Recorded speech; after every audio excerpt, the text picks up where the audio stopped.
Como hoy es un día especial, tenía que traer al canal un vídeo especial. Hoy me voy a sentar con varios amigos para celebrar la Navidad recordando a Diego Armando Maradona.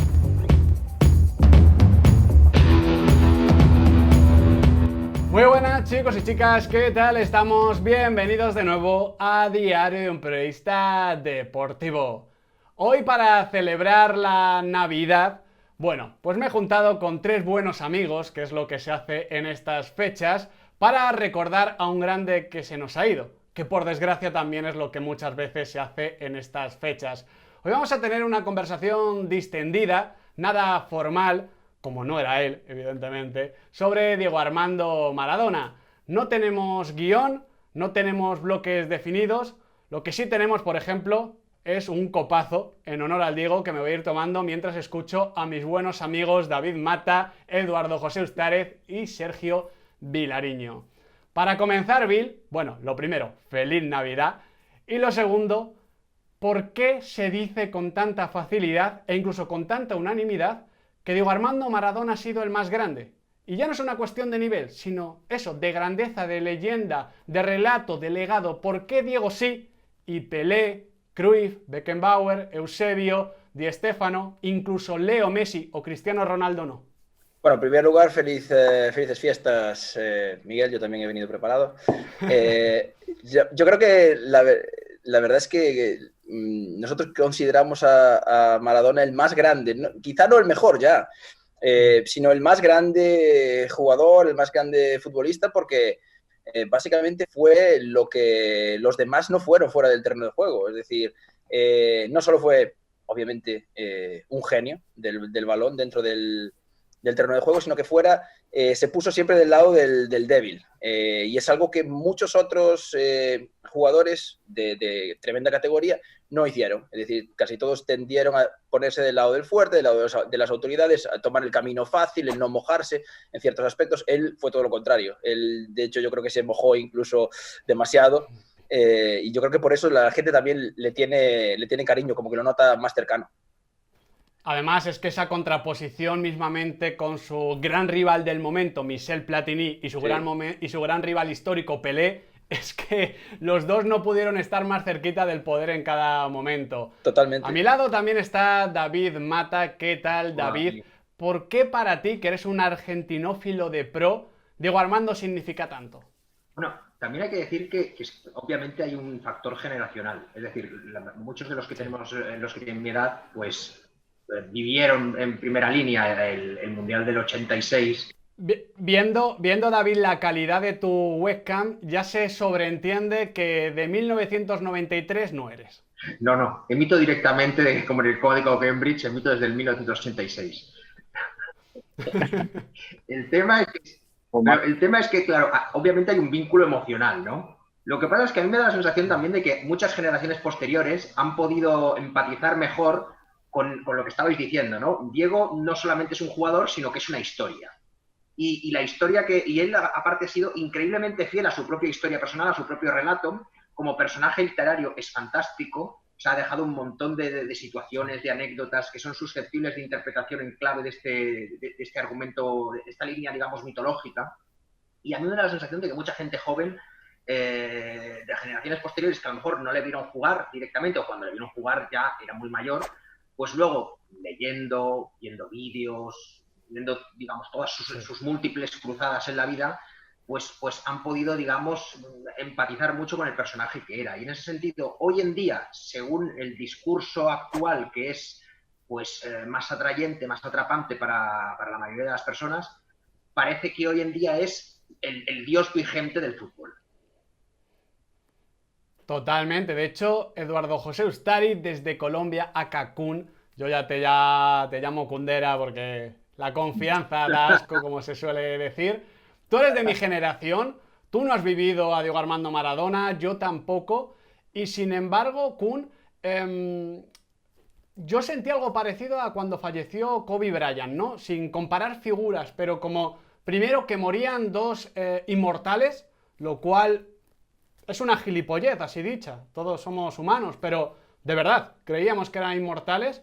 Y además, formaba parte de nosotros, ¿no? O sea, el fútbol tal y como lo entendemos, tal y como lo hemos mamado desde pequeños, tenía a Diego Armando Maradona en el Olimpo y lo va a seguir teniendo en realidad. Claro, yo cuando Mata hablaba de lo generacional, del vínculo emocional, yo decía, a ver, tú y yo, que somos más o menos de la misma quinta, y ellos que son un poco de otra quinta, De la eh, del buitre. sí, a nosotros no nos pasó. Cuando nosotros nacimos, ya Maradona era Maradona el mito, era la leyenda. Ellos, de una forma u otra, lo vieron convertirse en mito. Nosotros nacimos ya con ese mito Sí. existía. Yo decía ese día de la muerte cuando analizaba, porque la verdad me afectó mucho, no Yo con, tenía ni puta idea que me iba a afectar tanto. Para mí Maradona era como el sol, la noche, o el cielo, las estrellas, es decir, algo que existía eh, desde que tengo conciencia, ¿sabes? Era de ese tamaño, es decir, el sol y Maradona. Y para nosotros los boleros, creo que relacionábamos un poco fútbol con Diego, eran como un sinónimo, una pasión que tenemos desde, a ver, yo el primer recuerdo que tengo de mi vida es estar pateando una pelota, eh, y desde ese recuerdo Maradona era el sinónimo de ese balón, era eso, es decir, entonces para nosotros era algo de ese tamaño, no lo vivimos, a ver, yo recuerdo flashes en televisión de verlo jugar ya cuando en sus últimos Sí. años en Boca, eh, pero lo recuerdo estar siempre viéndolo en la televisión, siempre escuchándolo con Maradona, es decir, alguien hace un gol y todos hablaban, hizo un gol de Maradona, yo jugaba en el recreo y en mi idea el gol perfecto era un gol de Maradona y a ver, yo era muy pequeño todavía, cuando lo de la despedida, pero joder, fue un evento que recuerdo estar pegado a la pantalla todo el tiempo y ver un tipo que era más grande que todos. Es decir, una cosa de otro mundo, extraordinario. A ver, Y para esa época también hicieron un documental en Fox Sports que era como era, o sea, a mí me criaron mis familiares y Fox Sports. Entonces, era un documental de muchas, muchas horas que se llamaba La Era Maradona, en el que yo desde 10 años, 11 años vi todo de Diego. Y lo pasaban todo el tiempo y yo volví y lo veía, lo veía, lo veía. Entonces es esa figura, es decir, eh, y luego más grande, cuando ya me gustaba mucho más el fútbol y quise ver partidos vintage y tal, una de las cosas que hice fue verme partidos de Maradona en orden cronológico, es decir, empecé con partidos argentinos y tal, y encontré las razones detrás del mito. Y hubo una conexión entre el fútbol en el que yo crecí, que me gustaba, con el que yo siento, con lo que yo veía de Maradona, y es una creatividad, una plasticidad, una elevación del fútbol a una disciplina distinta, algo de artístico, algo, tú sentías la presencia de algo divino, algo que trascendía al futbolista como tal, al jugador, y era como el fútbol Maradona. claro, porque de hecho, Bill Mata, esto que estaba comentando Kun de la relación tan natural entre el fútbol y Diego, seguramente no se haya sucedido con nadie, ¿no? Leía en las últimas semanas la confirmación de que la mítica serie de campeones, era Oliver y Ben, ya había tenido como en parte origen ese Mundial de 1986, en parte la relación de Diego. Yo recuerdo cómo Oliver dormía con la pelota, iba con la pelota y de tanto tocarla la había hecho su amiga, de hecho la hablaba. Yo a Maradona me lo imagino así, hasta el punto de que luego logró domar mandarinas, trozos de papel albal, lo que fuese. Esa relación tan de extremidad, la pelota era como los brazos o como las piernas de Diego Armando Maradona, yo no la he visto de nuevo, ¿no? Porque Leo es otra cosa, ¿no? Leo muchas veces es casi un autómata, ¿no? Leo utiliza la pelota. Maradona la acariciaba, la hacía suya, ¿no? La ligaba. Yo creo que con respecto a lo que decía tanto Kun como David antes, yo no soy de la generación de David Mata, lo siento David, tampoco soy de la vuestra, soy un poco entre medias. Y realmente yo los primeros recuerdos de Maradona son ya de un Maradona después de Nápoles. Es decir, la primera vez que yo vi jugar a Maradona, digamos, en directo, estaba en el Sevilla. con lo cual ya no era el Maradona que estaba en el mejor momento de su carrera, sino que ya era un poco el mito. Y yo quería ver a Maradona, yo quería ver a la persona de la que me hablaban mis amigos que eran un poco más mayores, mi padre, mi abuelo. Y claro, me faltaba algo, porque Maradona ya no era el Maradona de Nápoles, pero se seguía viendo cómo la gente le miraba, cómo la gente le admiraba, los detalles que tenía en el terreno de juego, las tendencias que tenía en el terreno de juego. Y te hacía pensar, este tío ha tenido que ser una barbaridad, porque fíjate cómo ahora con 32 años, 33 años, la gente le trata, la gente le respeta, los jugadores de élite en ese momento le respetaban como si fuese el Maradona de México 86. Y sobre todo después, lo que yo tenía era la ansiedad por quién es el próximo Maradona. Yo quiero ver a uno de estos. Y no la tuve hasta que apareció luego el primer Ronaldo, el brasileño. Claro. Y luego también ya vi que, bueno, que quizá no era Maradona, pero sí era de esa estirpe, eran de la misma, tenían el mismo ADN de jugador fuera de lo común. Y luego, obviamente, claro, actualmente pues lo estamos viendo sobre todo con Messi, personalmente. Ese nivel de superioridad, de control de los partidos, de hacer cosas totalmente impensables, que es lo que separa, por ejemplo, pues a Messi de Cristiano Ronaldo, que es un jugador también de nivel histórico, pero que no tiene esa capacidad para que no entiendas qué acaba de hacer, y sin embargo lo acaba de hacer y se acaba de follar a tu equipo una vez más y te vas a cama y dices, no, es que no sé qué ha pasado. ¿Por qué hemos perdido este partido? Eso yo me imagino que es lo que era Maradona, y luego que obviamente, como decía Kun, cuando uno empieza a ver partidos antiguos, pues ve efectivamente que era un jugador al que no había sistema que pudiese parar, era un sistema en sí mismo. Si me permitís, yo he estado seleccionando unos cuantos libros para enseñarlos. A cuenta de lo que estaba comentando a Miguel, estaba pensando que hay una especie como de tropo literario clásico en Argentina, que es lo del sueño del pibe, ¿no? El jugador que desde niño, ¿no?, va jugando al fútbol y tiene... Sí. Bueno, he seleccionado este libro, por ejemplo, que es 1000 horas de fútbol, que es de Diego Lucero. Diego Lucero era famosísimo en su momento porque era un periodista, exfutbolista uruguayo que estuvo desde el primer mundial, pues me parece que hasta el del 90 y pico, ya se murió ancianísimo, y estuvo en todos. Y hay un artículo seleccionado para esta edición que es del año 77, o sea que sacad cuentas de cuántos años tenía Maradona entonces. Era un niño prácticamente. Y el artículo se titulaba "Ahora que los bebés charlan, Maradona hace hablar la pelota".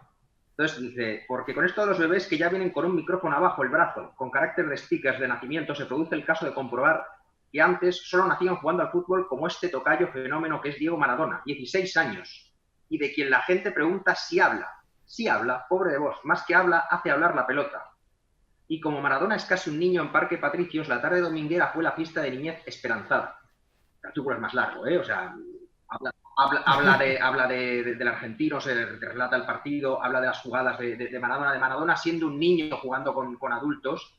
Claro, por ejemplo, uno de los grandes potenciales que tiene Diego es lo bien que entronca, lo que estamos hablando, por su tipología de juego, sus características, lo que decía Eduardo antes, con la tradición del fútbol argentino, la gran tradición del fútbol latinoamericano. Dice, y en este conjunto de sin estrellas, ese cuadrado de juego pulcro atildado, ahí está Diego, 16 años, es uno más y es un fenómeno. Tiene un gran parecido con Omar Sibor y el Cabezón. Igual en la forma repentina que apareció en los carteles estelares, siendo por igual casi unos niños, en las mismas fachetas de caras sucias, mirada pícara de muchachitos traviesos que han tenido que salir temprano a ganarse el bullón. Claro, es fantástico por esto que decimos, ¿no? Porque la mística de los caras sucias, ¿no? De los niños estos pobres que la única salida que van a tener seguramente para llegar al dinero, pues es precisamente el juego. Cuando estabas contando aquello de Maradona siempre atado a la pelota, hay que decir que Oliver Atom al final, su familia tenía dinero, ¿no? O sea, quiero decir, estaba obsesionado con el juego, pero él no tenía... Maradona, recuerdo cuando salió en aquella famosa entrevista aquí con el Loco de la Colina, que él decía que, bueno, que él se mató a jugar porque tenía que tirar a su familia para adelante, que él siempre tenía en mente que tenía que tirar para adelante por sus padres, que tenía que tirar adelante para comprarles una casa. O sea, no era algo totalmente puro, ¿no? Pero de esa manera entroncaba con todo este discurso de lucha de clases, ¿no? Maradona estaba empujando también para subir, porque era su única manera de tener un ascensor social. Entonces... Miguel, mira, con respecto a lo que dice Mata ahora, que me suena, resulta que cuando hay Messi, cuando hay una entrevista en la que Diego Armando Maradona dice que él nació en un barrio privado de agua, de luz y de electricidad. Y yo creo que eso lo dice todo. También hay una anécdota, creo que la cuenta Jonathan Wilson en su historia del fútbol argentino, en la historia de Los Ángeles Carasucias, sí, que dice que en los años 20 hay como una especie de encuesta para describir cómo sería el fútbol argentino, el futbolista argentino. Y el resultado, con un montón de votos y tal, es que básicamente el resultado es un niño pequeño regordete con el pelo enrulado y que juega con la ropa rota y es pobre. O sea, ese niño es Maradona, 50 años después. Sí. Entonces, ahí tenemos el libro. 50 años después, es decir, yo creo que esto no es casualidad. Maradona es la argentinidad hecha hombre. Es precisamente por donde iba a tirar el tema. O sea, evidentemente, todos los cracks son hijos de su tiempo e hijos de su nación, que es lo bonito del fútbol. O sea, no se puede separar a Johan Cruyff del momento tan particular que se está viviendo en ese momento en los Países Bajos. Johan Cruyff no hubiese sido igual si llega a nacer en España o si llega a nacer en Brasil. Todo eso tiene mucho que ver porque matiza el juego y da sentido a la figura, ¿no? A la trascendencia de la misma. Y claro, Argentina es un país con demasiadas neurosis. Es neurótico per se, pero es que encima luego tiene neurosis que incluso se va generando ella misma y no veo demasiado también, demasiadas ganas, ¿no? de apartarlas. Es como parte de ellos mismos. Y digo, Armando Maradona dentro de eso es una neurosis dentro del propio fútbol y solo se puede explicar explicando la Argentina, ¿no, Kun? A ti que te toca más de cerca, evidentemente, son dos conceptos que incluso se retroalimentan y es como se ponen ante el espejo, ¿no? Para explicar a Argentina hay que explicar al Diego, para explicar al Diego hay que explicar a la Argentina. Claro, yo la de que, pues siguiendo lo que dice Vilariño, y es que es un arquetipo, a ver, antes de Maradona hubo otros Maradonas, estuvo Ernesto Grillo, que hasta hace poco su gol a Inglaterra en el 53 era considerado el Día del Futbolista Argentino, el Día del Fútbol Argentino, algo palestino. Ya lo cambiaron al 22 de junio de Inglaterra. Luego estuvo Sibori, que presenta el mismo arquetipo, jugadores gambeteadores, pequeñitos, medio regordetes, ¿sabes? Ese mismo arquetipo. Y luego han salido más. Todos estos nuevos Maradonas, Javier Saviola, Carlos Tevez, de una forma u otra, Aimar, hacen parte de ese mismo arquetipo. Lo mismo Messi. Ariel Ortega. Ortega. Hay parte de arquetipo de jugador argentino que se entiende argentino y que tiene que ver con la gambeta, que tiene que ver con la picardía, que tiene que ver con un poco esto de los italianos, de que la verdad que son más pícaros, entonces tienen que ser más pícaros y vencer al físicamente superior. Y eso también tiene que ver, yo siento, con la forma en la que Argentina como nación se inventó. Es decir, tú escuchas a Saccheri y a todos estos y hablan de cómo el fútbol sirvió como vehículo narrativo para crear la ficción que es la nación argentina. Y a través de la forma en la que los argentinos jugaban fútbol, que se diferenciaba de la forma en la que lo jugaban los ingleses, Argentina se inventa como nación, se inventa todas las tradiciones del tango, el fútbol, todo esto que es argentino hace parte de una forma de vida, y esa forma de vida es la lucha contra el más fuerte, un poco el Oliver Twist de esto, ido a Sudamérica y el riachuelo y el potrero. Y Argentina tiene una particularidad, y es que siempre hablaban del potrero, pero el potrero no era rural, era parte de la urbe, porque Argentina creció a la par de una monstruosa urbe que se llama Buenos Aires, en sus clubes de fútbol y todo esto, y habían potreros en la urbe. Y esto lo separa un poco de cómo funcionaba en otros países, en el que el fútbol es un poco más rural, o un poco más urbano, distinto, urbano de cemento. Y en Argentina era esto. Y yo no sé si ustedes han visto la casa de Maradona cuando creció cerca al estadio de Argentinos Juniors y tal. Eso quedaba dentro de la ciudad, en Villa Fiorito, pero era otro mundo. Era totalmente... Es que de hecho me parece fascinante cómo la historia de Maradona se va explicando a sí misma porque parece todo como muy consecuente, ¿no? O sea, que triunfase en Napoli y no en Turín tiene una explicación causal, pero también esa consecuencia va entroncando con lo que es Diego, ¿no? O sea, al final, que la historia le llevase allí, tú, David, que conoces muy bien la Sí, zona, es que no, es que es como decir, es que tenía que acabar allí. sí, Es sí, que si no, era una la unión historia hubiese perfecta. cambiado por completo. Sí, sí, era una unión perfecta. Primero porque es que es como lo que hablábamos alguna vez sobre el caso Di Stéfano, ¿no? O sea, Di Stéfano cuando llega a España y va al Barcelona y luego tiene que ir al Real Madrid, seguramente en el Real Madrid puede actuar en el club a un nivel que en el Barcelona no hubiera podido, ¿no? En el Claro. sentido que el Barcelona venía ya de una gran época, tenía otra gran estrella con Kubala, en el Madrid llega al desierto, entonces todo gira a su alrededor. Yo creo que con Maradona pasa un poco lo mismo. Va a Nápoli y allí puede actuar a una escala que seguramente en Barcelona no hubiera podido, o en Milán, por ejemplo, no Sí, sí. hubiera podido, ¿no? O sea, yo no me imagino seguramente a Maradona entrenado por Sacchi, sinceramente. Sin embargo, allí en Nápoli hizo lo que le dio la gana, que era lo que él realmente, la manera en la que él podía funcionar. A ver, él podía aceptar determinados tipos de instrucción, cosa que quedó demostrado con Bilardo, pero no sé si os acordáis que Valdano escribió sobre esto y dijo, en realidad, tanto Menotti como Bilardo, en relación a Diego Maradona, hicieron lo mismo, que es dejarle a su aire. O sea, mira que eran técnicos antitéticos entre ellos, pero cuando se Sí, sí, trataba sí. de manejar a Diego, realmente era la única manera.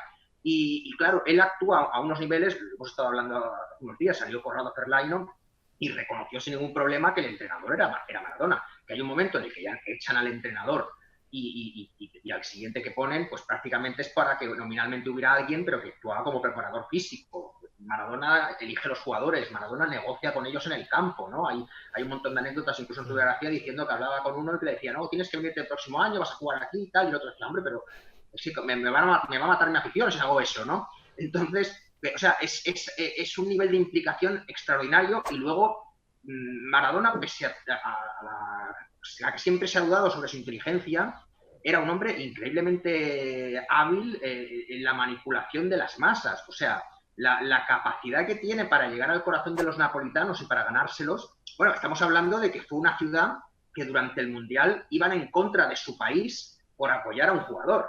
O sea, tú imagínate la capacidad que tiene que tener alguien para entrar en los corazones de los demás. O sea, es algo extraordinario. Además, mira, hablaban, hace poco leía que Riva había dicho que fue a conocerle, el otro gran jugador que había tenido, digamos, un éxito más paragonable a lo que había sido Maradona en Italia, que era agarrar una escuadra del sur, pobre, etcétera, etcétera, y conseguir convertirla en campeona. Maradona se fijaba mucho en este tipo de detalles, ¿no? O sea, fue a conocerle, quiso hablar con él, o sea, estaba informado. Era un jugador que esto de los vínculos con el pasado, ¿no? De los significados y que el significado tenía poder, lo tenía muy por la mano y lo sabía emplear muy bien, de una manera yo creo que muy intuitiva. Sobre esto que decías, David, a mí me llama la atención. Tú hablabas antes de Grillo y de Sívori, que fueron dos Maradonas antes de Maradona. Y mira, el Grillo nace en Independiente, que es un club grande, y Sívori nace en River, que es un club grande, y de ahí se van uno al Milan y el otro a la Juventus. Y hacen muy buena carrera en Italia y tal. Y luego, pues bueno, Sívori se va al Napoli, también como un poco de profecía, y Grillo a Boca. Eh, y en Boca también se encuentra otro Maradona que es Rojitas. Eh, pero Maradona nace en Argentinos, que es un club chico, y luego se va a Boca, pero un Boca que está en un desastre económico total, que de hecho lo paga el dineral que tiene que pagar a Argentinos cuando vende a Maradona, porque no tenía es el mejor fichaje de la historia, porque lo compran con la promesa de pagarlo, pero nunca pagan, sino hasta que Sí. lo... Eh, y luego vale, va al Barcelona y allá no funciona Maradona, por X o Y no funciona, y luego cuando va a Napoli, el fenómeno, es decir, de una forma u otra siempre funcionó cuando tenía que luchar contra algo más grande, como cuando tenía que ser el dueño de una lucha contra el poderoso. Eh, y una lucha que siempre termina ganando, porque Argentinos sensación y pone casi que la primera piedra para que luego, un par de años después de que Maradona se vaya, aparezca otro Maradona, que es Claudio Borghi en Argentinos, y Argentinos ganen una Copa Libertadores. Sí. El dinero de Maradona. Maradona es el Cid. Revive a Argentinos después de irse. Y en Boca, pues es un Boca que está en la ruina y lo saca campeón y tal.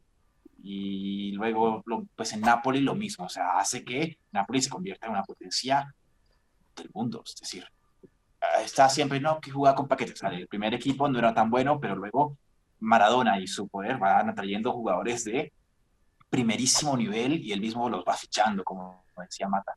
Y al final, cuando se va Maradona, Napoli es uno de los equipos punteros de Europa y se van a Maradona y se acaba ese Napoli, básicamente.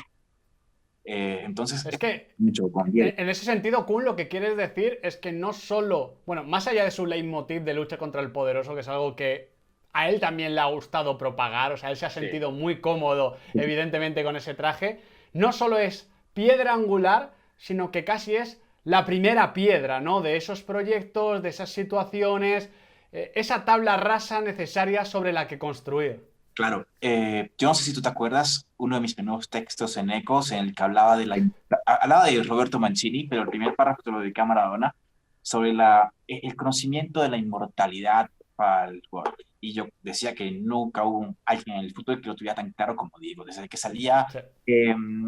en la paternal a hacer jueguito en el entretiempo, hasta ver en el discurso improvisado en el día de la despedida, que es un discurso fantástico que termina, yo me equivoqué y pagué, pero la pelota no se mancha.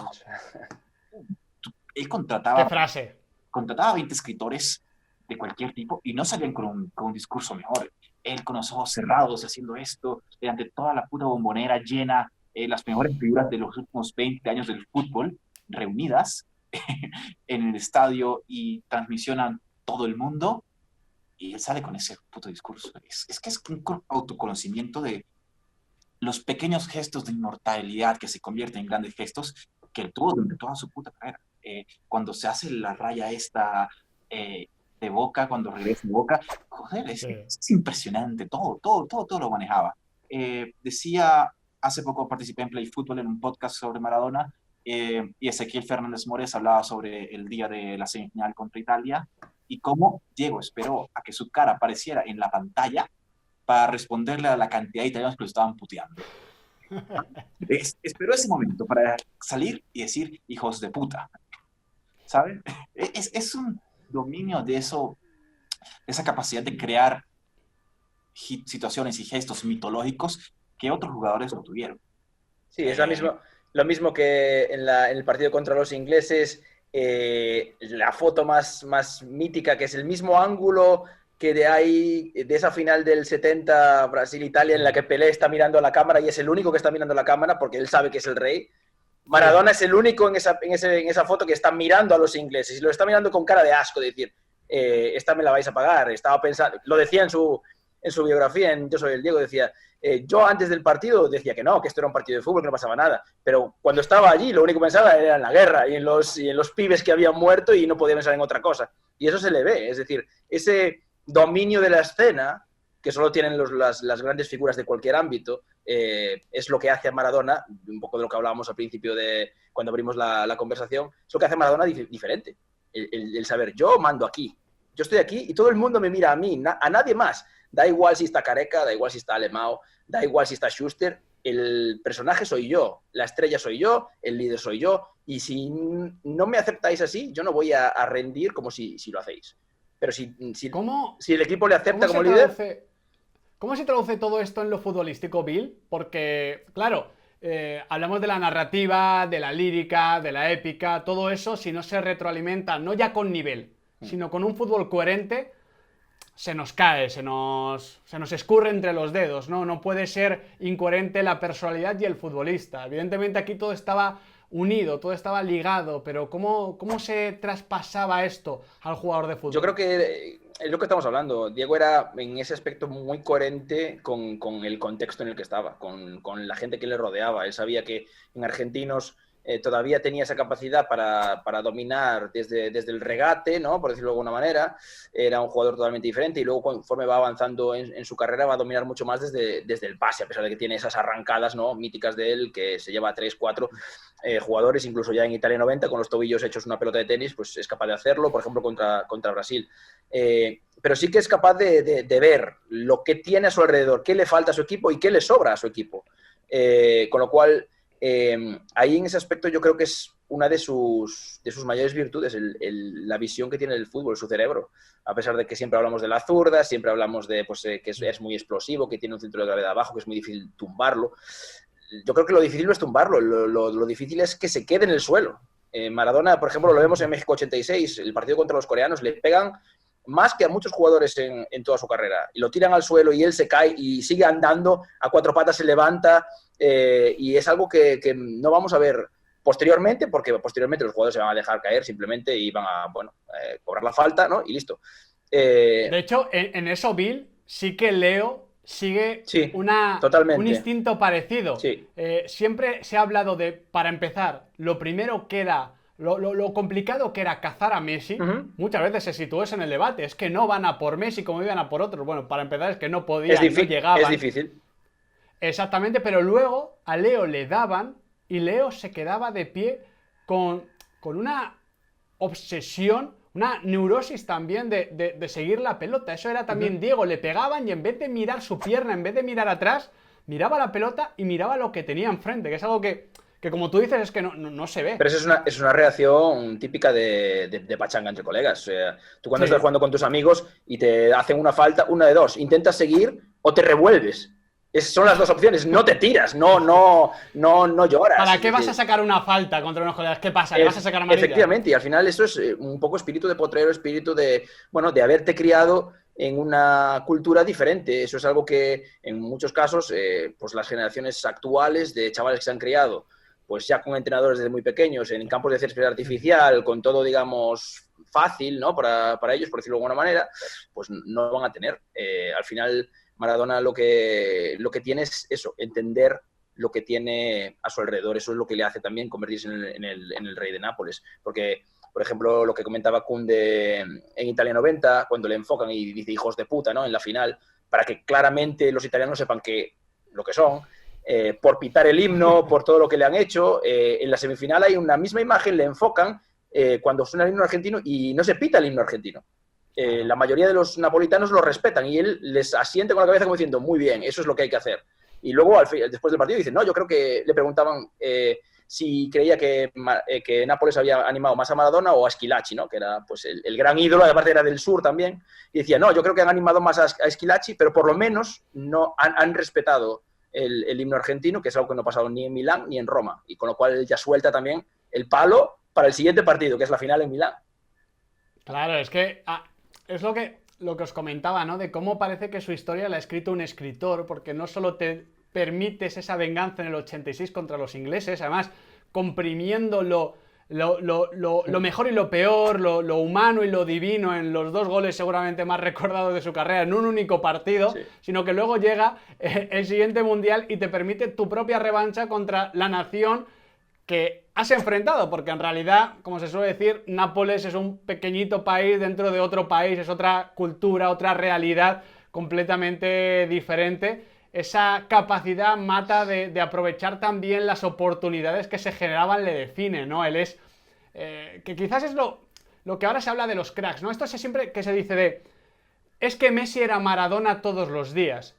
Bueno, primero hay 30 años de diferencia que lo cambian absolutamente todo en el fútbol, en la vida, en la cultura, en absolutamente todo, es incomparable. Por ello yo nunca hago comparaciones históricas, quién es el mejor, es que son contextos completamente diferentes. Pero esa capacidad de Diego Armando para el día D, a la hora H, estar, sí que no la han tenido nadie. Es única. Mira, ahora que estábamos comentando lo de Italia, en realidad me salen tantas ideas que me cuesta seleccionar, pero voy a he elegido ahora otro libro.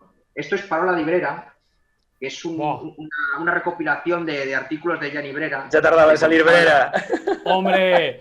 No sé por qué minuto vamos, Bill, pero digamos que esto es chupito, ¿eh? Yo tomo un sorbito por Brera. Por favor, dale.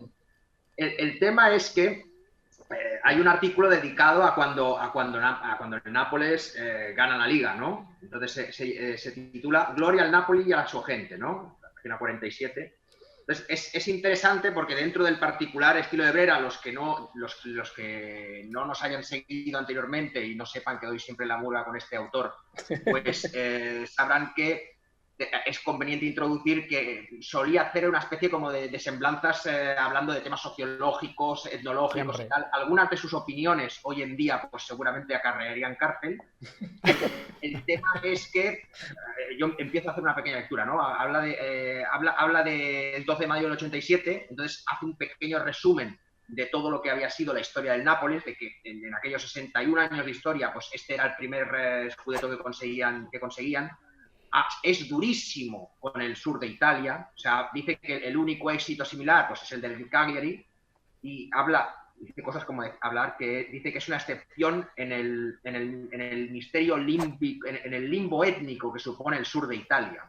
Entonces habla de cómo las condiciones atléticas, la incultura, la incompetencia, la falta de educación deportiva, además de los problemas que supone el hambre, las incidencias climáticas, viene a decir como que habían producido una región pues culturalmente muy subdesarrollada en relación al norte, a nivel deportivo, ¿eh? Bueno, él lo extiende también a todos los niveles, pero en este caso deportivo. Y entonces, pues, habla del enorme impacto que ha sido. Él intenta siempre defender al entrenador Ottavio Bianchi, dándole una responsabilidad mayor de la de que prácticamente todos los demás consideramos que ha tenido, ¿no? Y creo que incluso el propio Bianchi alguna vez ha hablado sobre el Seguro. tema, ha dicho que él hubiese hecho lo mismo que el presidente, es decir, entre entrenador y Maradona, elegir a Maradona, pero contextualiza perfectamente lo que desde la visión de un periodista, desde el gran periodista italiano y del norte de Italia, supone el enorme impacto que supone a nivel social, no ya solamente para Nápoles, sino prácticamente para toda la región, para todo el sur de Italia, lo que supone aquel campeonato y lo que ha conseguido Diego. Hay un momento en el que incluso dice que Maradona dice sale al campo con una sola armadura dentro. No sé si está Aquiles, pero seguramente está un ectoplasma suyo Blavi. O sea, viene a decir que es como una especie de Aquiles sensiblón. Ataca bastante a los napolitanos con el tema de que son pues, supuestamente histriónicos, etcétera, etcétera, etcétera.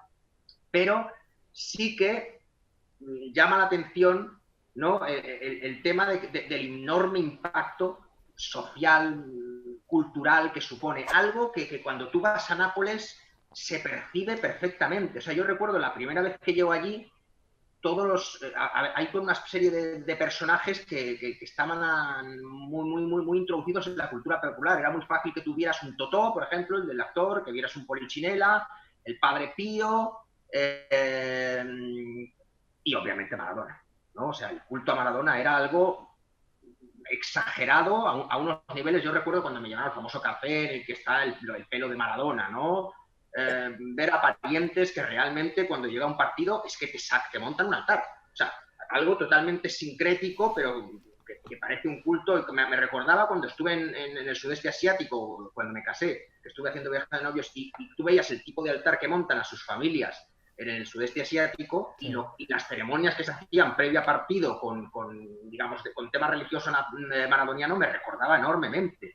Y era algo que, claro, esto sucedía, es un corte temporal pequeñito entre finales de los 80 y en el corte del 2010 al 2020 estaba vivísimo. O sea, esta misma mañana colgué una fotografía del 2018 de un pesebre napolitano en el que salía uno de los personajes era Maradona. Yo me imagino que en estas Navidades directamente quitarán al niño Jesús y pondrán la figurita de Maradona directamente en el pesebre. Mata, pero estás hablando de la influencia de Maradona en el sur de Italia, pero ¿y la influencia de Maradona en el norte de Italia? La obsesión que generó en el norte de Italia, yo creo que incluso desde la admiración. Yo, todo lo que leo de la época se refleja el decir, ¿por qué este tío es tan bueno y está en el sur fastidiándonos continuamente? Y tenemos que buscar algo tiene que estar haciendo mal, tiene que hacer trampa, de alguna manera. En otro artículo de aquí que se llama No basta Maradona, también de Brera, dice textualmente que prácticamente unas palabras de Maradona respecto al público de Milán O sea, provocaron que los aficionados del Inter de Milán y del Milán se juntasen en contra del Napoli. O sea, yo creo que esto es un fenómeno único en la historia. Son dos aficiones que se odian a muerte. O sea, para conseguir, o sea, imagínate la dimensión, el impacto social que tenía que tener ese hombre para conseguir que enemigos irreconciliables se juntasen. O sea, era algo espectacular a unos niveles de bestialidad, porque es que lo que estamos viendo incluso ahora, ¿no? Porque ahora cuando ha muerto, obviamente había gente que le adoraba y ha habido cambios, relaciones totalmente contrarias, ¿no? Pero luego tú lo que te das cuenta con Diego es que es un personaje totalmente más grande que la vida. O sea, ha trascendido el fútbol. Sí, hay unas declaraciones que leí el otro día de Albert Pla que decía: a mí Maradona me interesaba más como drogadicto pero como futbolista no mucho. Claro, o sea, hasta como drogadicto es un genio. O sea, que no creo que haya habido nadie que se haya podido drogar mejor que Diego Armando Maradona. Hasta en ese aspecto es un auténtico crack. O sea, hubo otra cosa que me impresionó muchísimo, leyendo una revista, sacó una declaración de dos chicas, decía Martina y Malena, referente a lo que hablaba Kuhn sobre el impacto que ha tenido en generaciones posteriores. Dice, tienen 20 años, dice, a ninguna de las dos les gusta el fútbol, dice, vengo a despedirlo porque es un hecho histórico, me interesa el Diego político, nunca vi un partido suyo en mi vida ni me llama la atención, esto es otra cosa. O sea, que es que no solamente hay un Diego futbolista y hay un Diego luchador sino que hay un Diego político. Esto es algo alucinante, o sea... Pero en este sentido, chicos, ¿no es posible que también sobre la figura del Diego se hayan volcado muchas ideas, ideales nuestros, proyecciones, que hayamos puesto sobre su espalda y sobre su figura lo que queremos ser y no podemos ser, y haya sido como un recipiente vacío sobre el que hayamos volcado cosas inconexas incluso? O sea, al final, el tema de la religión, se me entienda, o sea, es un ideal, es como en la película V de Vendetta, esto que dice de muere el hombre pero queda la idea, incluso es mejor que muera porque así la muerte le purifica, ¿no? Es errático, sí, pero siempre por un bien mayor. No es posible que en realidad parte de todo lo que le rodea la literatura la hayamos puesto el resto, la hayamos puesto quien le veneraban. Sí, sí, claro, pero es que así funciona el pensamiento mítico, o sea... Sí, siempre es así. Aunque claro, el Diego se prestaba para eso porque también opinaba de todo. Es decir, ahora con todo el tema feminismo y tal, pues salió un artículo de un colectivo feminista argentina que decía, ¿por qué soy feminista y amo a Maradona? Y hablaba un poco de todo el tema de Diego y tal, sus opiniones, por ejemplo, hace poco se debatió el tema del aborto en Argentina, video de Maradona diciendo que era pro aprobación del aborto y tal. Y así de todo el tema que tú te imagines. Es decir, tú buscas opinión de Maradona sobre cualquier tema político, había opinión de Maradona y normalmente estaba pues muy de parte en contra del poder y tal. Es decir, eso ocurría. Diego se prestó para crear ese espíritu del tiempo. No recuerdo cómo lo decía alguien en Twitter, hablando de Napoleón y Maradona representaban el espíritu del tiempo. Algo así, el alma de las naciones, en fin. Volviendo un poco atrás al tema fútbol, del tema del juego, yo quiero decir, a ver, tú te criaste viendo Capitán Tsubasa, Oliver y Benji en España, supercampeones en Latinoamérica, y yo no sé si tú te acuerdas de un proceso de evolución del personaje de Oliver, en el que Oliver es delantero al principio, hasta que llega un punto en el que Alberto Cediño, que es su mentor, le dice que el jugador total es el mediocampista, el 10, el enganche y tal. A ver, Chupito, por favor. Vengo a hablar de mi libro. En honor también a Roberto Cediño, que le gustaba un poco. Efectivamente, vaya mentor para tu hijo, Roberto Cediño. Entonces, Oliver, a partir de ese momento, retrasa su posición en el campo y en vez de hacer goles, también comienza a dar pases y asistencias. Y bajaba hasta recibir los centrales y llevaba un mediocampista. Bueno, Maradona también aparece en una época para esto, porque el fútbol de los 50, 60, 40 era un fútbol de delanteros. Entonces los cracks y los números 10 eran delanteros. Pelé era delantero, que te acuerdas, Marta, que te lo pregunté el otro día, que por qué le había tocado el 10 a Pelé, y fue pura casualidad. casualidad. Una casualidad. Sí. Pues, ¿Nos pero explicamos la anécdota? Cuéntala, O sea, cuéntala. sí, no, sí, en realidad llegaban sin números. Entonces, creo que fue el utillero, no sé, no me acuerdo si fue de los uruguayos, me parece, el que ató, el que les cosió los números. Y yo en principio pensaba que como él era técnicamente el interior izquierdo, pues por eso le había tocado el 10. Pero no, fue totalmente casualidad. O sea, le tocó el 10 como le podía tocar haber tocado el 3. O sea, fue simplemente una cuestión del utillero uruguayo que les hizo el favor. O sea, que realmente es un mito creado pues, por una serendipia, es una casualidad total. claro. Y a lo que voy es que luego, en los 40-50, el 10 en la numeración clásica inglesa era el interior delantero izquierdo. Y tal. Luego, en los 60, cuando comienza la revolución del fútbol total, que es una revolución global realmente, el 10, a ver, ya el 8 había bajado su posición y, por ejemplo, tenemos mediocampistas con el que llevan la 8 y llevan la 9 como Will Charlton o como Hidekuti, el húngaro, pero el 10 seguía siendo delantero, era el crack del equipo, el 10, el 10, el 10. Y luego, pues a partir de esta revolución que cambia, rompe el 4-2-4 y llega el 4-3-3, el 10 comienza a ser mediocampista, engancha, el mediocampista ofensivo, como lo quieras llamar. Y Maradona nace un poco al fútbol en esta época, los 70s, en el cual los equipos jugaban 4-3-3 y el 10 ya no era delantero, sino mediocampista. Entonces, con Maradona estaba el nuevo Pelé. Y había quienes decían, yo recuerdo un artículo del Mundo Deportivo de 1980-81, que era eso, Maradona, delantero o centrocampista, porque todos los que querían ver al nuevo Pelé en Diego querían que jugara adelante, en el frente del ataque. Y luego otros que no, que este tipo de chico es mediocampista. Entonces, al principio de su carrera, Maradona bailó mucho entre ambas posiciones. Menotti, que aquí estoy en contra de Mata porque dijo que Menotti y Bilardo usaban lo mismo. No, realmente para Menotti, que es un peléfilo, o sea, era fan de Pelé porque además jugó con Pelé en el Santos y tal, lo quería de nuevo Pelé, es decir, en el frente de ataque.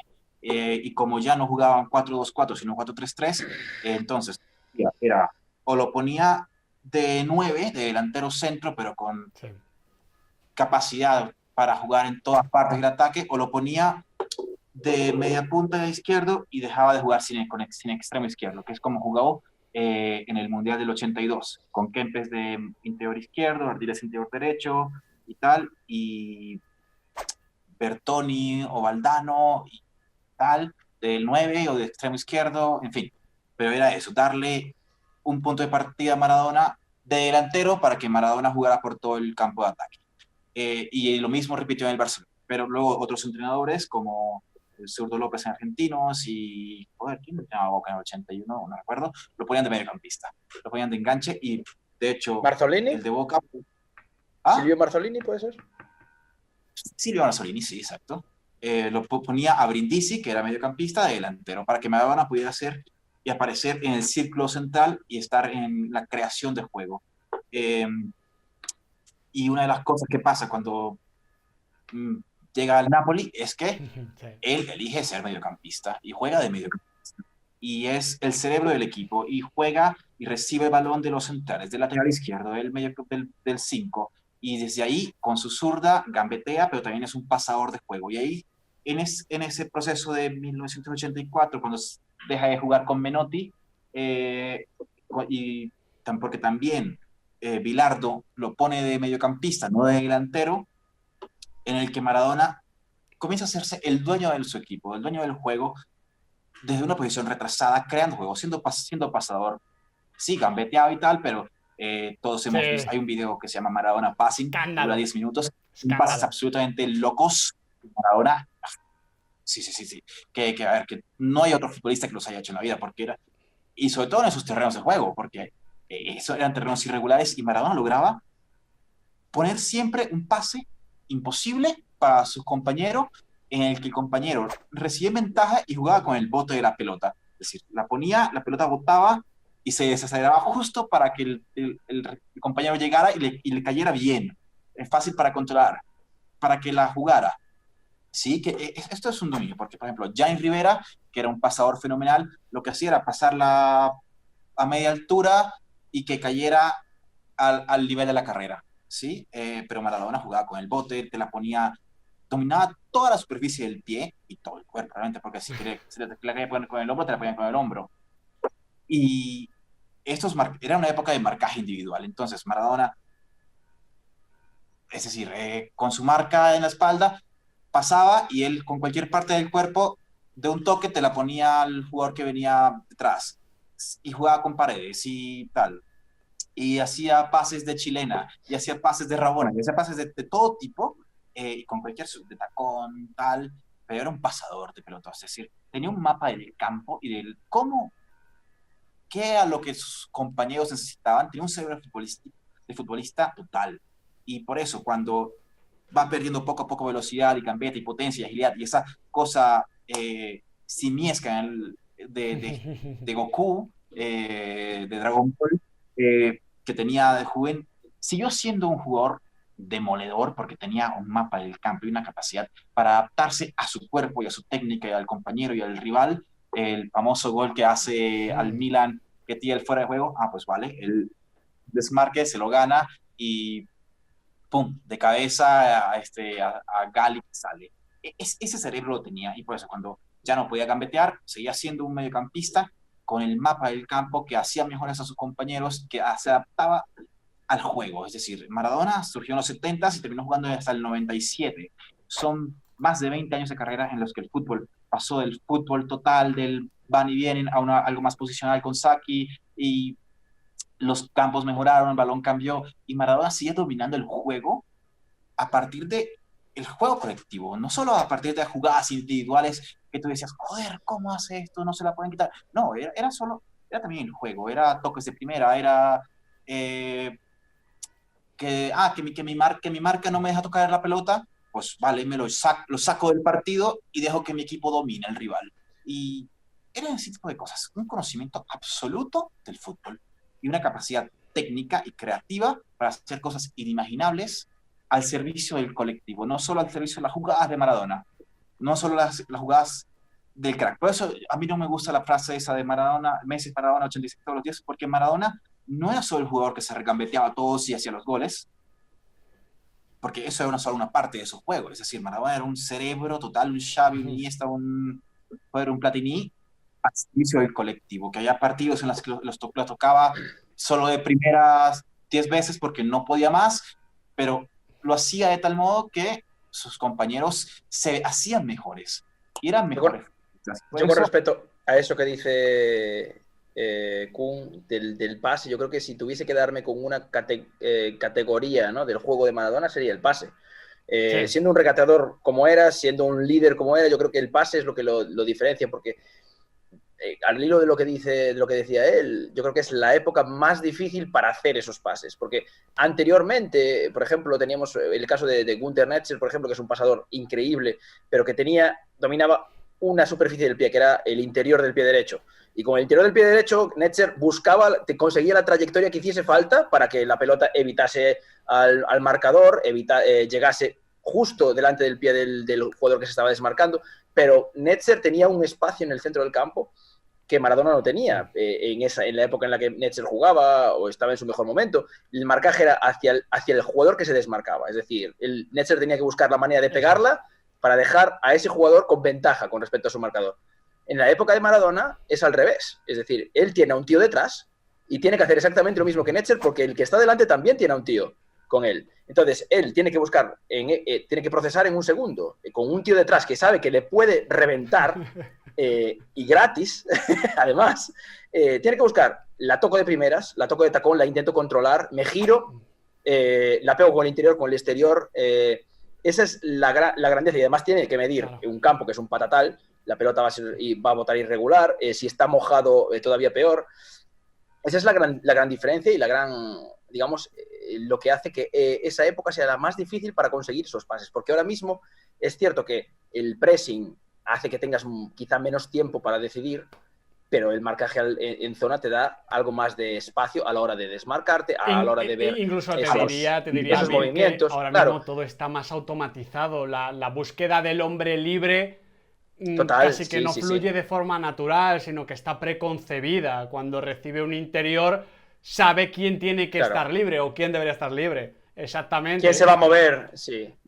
Claro, es que Maradona es, digamos, la época bisagra entre el momento en el que ese número 10, ese jugador Eso creativo, es. decide en base a lo que él ve, a su creatividad, etcétera, y el momento en el que todo el equipo es un auténtico acordeón, está en la época de Saki también, es un acordeón que se va a echar encima de ese cerebro ofensivo. Por eso es tan complicado. Y luego también es que él, si te fijas, todos los jugadores que le rodean normalmente son un tipo muy específico de jugador, que es un jugador con muchísimo despliegue, quizá no tan técnico, pero que tiene que cubrir ciertas deficiencias que Maradona tiene. Es decir, que Maradona no va a trabajar en defensa, que Maradona va a necesitar apoyos rápidos, es decir, Maradona necesita librarse de la pelota y que se la den lo más rápido posible en cuanto él se mueve.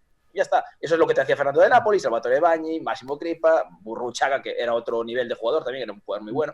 Chicos, Héctor ya para Enrique, finalizar, porque Zoom nos cierra la reunión, os quiero. Tiene que ser cortito, 30 segundos cada uno. ¿Cómo definiréis a Diego Armando Maradona dentro de 30 años, ¿no? Cuando haya pasado todavía más tiempo, cuando el contexto quede todavía más difuso, cuando la era del highlight seguramente le perjudique, ¿no?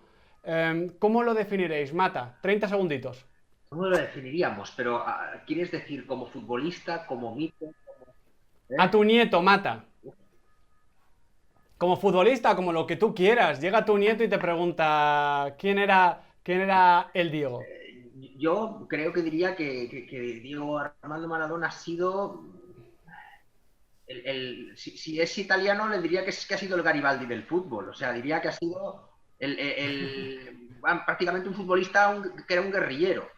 Sí, y que en ese sentido ha sido el jugador que estaba siempre en contra del poder, que prácticamente eso hace que también que su discurso era un poco limitado, en el sentido de que prácticamente lo que decía es, bueno, el poder en estos momentos que dice tal cosa, vale, yo estoy en contra. Lo contrario. Entonces, ahora bien, luego como jugador diré que no sé qué fútbol va a haber dentro de unos años, porque es lo que estamos hablando. Cortito, Mata, cortito, La que nos quedan 4 minutos. desaparición del juego este de más tipo calle, que no tiene que ser lo que decíamos antes, el potrero urbano, está provocando también la desaparición de un tipo de jugador. Así que diré que seguramente es la apoteosis del gran jugador callejero. O sea, del gran jugador callejero que luego cuando va a jugar al campo con los profesionales sigue jugando como un jugador callejero, simplemente se adapta a las circunstancias, porque precisamente es el fútbol más puro y el fútbol más adaptable, ¿no? Antes estábamos hablando de lo que decía Kun, de que el potrero es un entorno urbano. Aquella famosa leyenda de cuando aparece el San Lorenzo Almagro decía que los niños hacían la pared contra el tren cuando pasaba, ¿no? O sea, quiere decir que el potrero prácticamente es la imaginación, es la adaptación de cualquier situación que pasa para conseguir introducirla en el juego y sacarle partido. Y eso es Maradona en su máxima expresión. Perfecto. Kun, 30 segundos de verdad, que quedan 3 minutos 20. Esto es una cuenta atrás.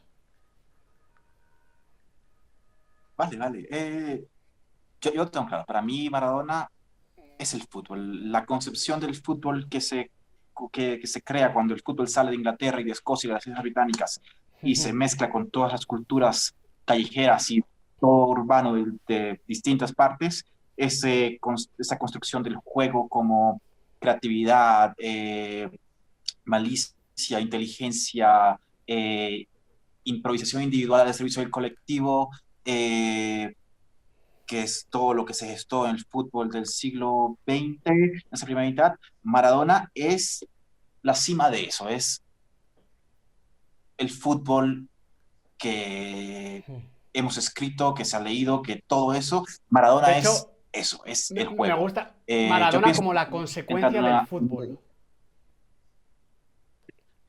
Sí, para mí hemos entrado en una nueva era con unas ayudas tecnológicas y técnicas que han cambiado esa concepción del fútbol, por los estados del campo, por la pelota, que es distinta ahora, por los análisis tácticos que son ahora distintos.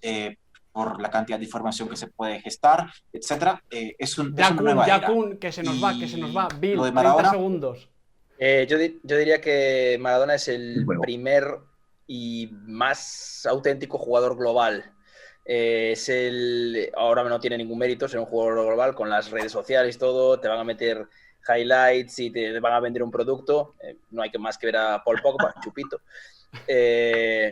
Antes que él, Pelé sí fue una estrella global, todo el mundo conocía a Pelé, pero por lo que hacía en el campo.